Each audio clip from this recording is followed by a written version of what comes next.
নমস্কার বন্ধুরা, কেমন আছেন সবাই? আশা করছি সবাই ভালো আছেন। আজকে আবারও চলে এলাম নতুন একটি রেসিপি নিয়ে। দেখুন, খুব সুন্দর একটি রেসিপি।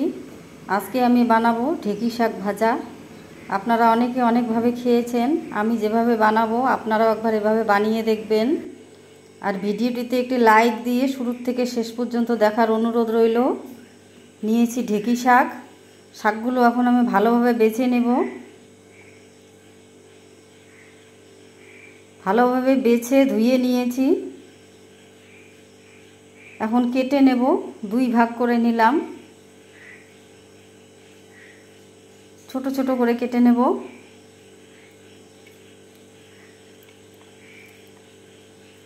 এইভাবে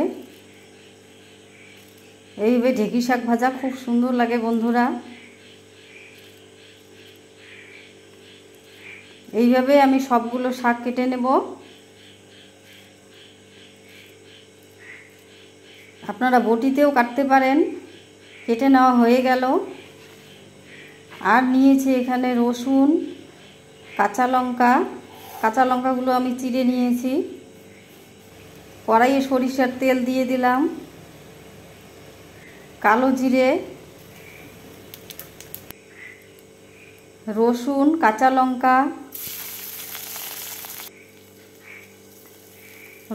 কাঁচা লঙ্কাটাকে কিছুক্ষণ ভেজে নেব। যখন একটু লাল লাল কালার চলে আসবে তারপর দিয়ে দেব কেটে রাখা ঢেঁকি শাকগুলো। ঢেঁকি শাকটাকে দিয়ে বেশ কিছুক্ষণ নেড়ে দেব।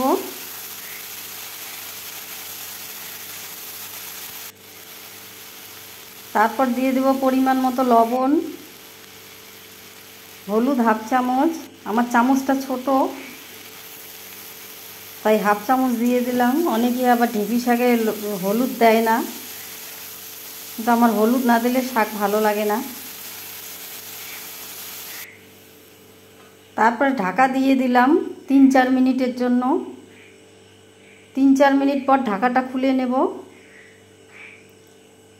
জল প্রায় শুকিয়ে এসেছে।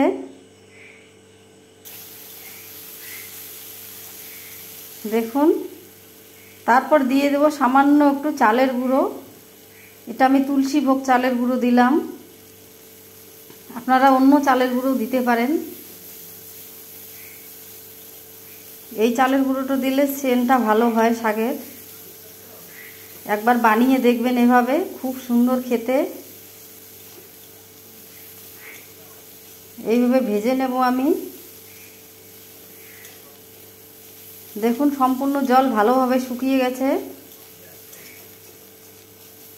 রান্নাটা প্রায় হয়ে এসেছে আমার।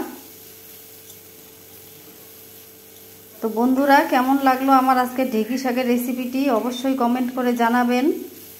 ভালো লাগলে লাইক, শেয়ার, সাবস্ক্রাইব করতে ভুলবেন না। পাশে থাকা বেল বাটনটি প্রেস করে রাখবেন।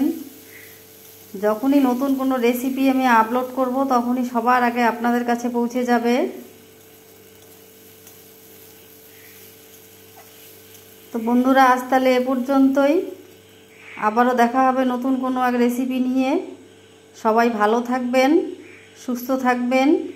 ভিডিওটি দেখার জন্য অসংখ্য ধন্যবাদ।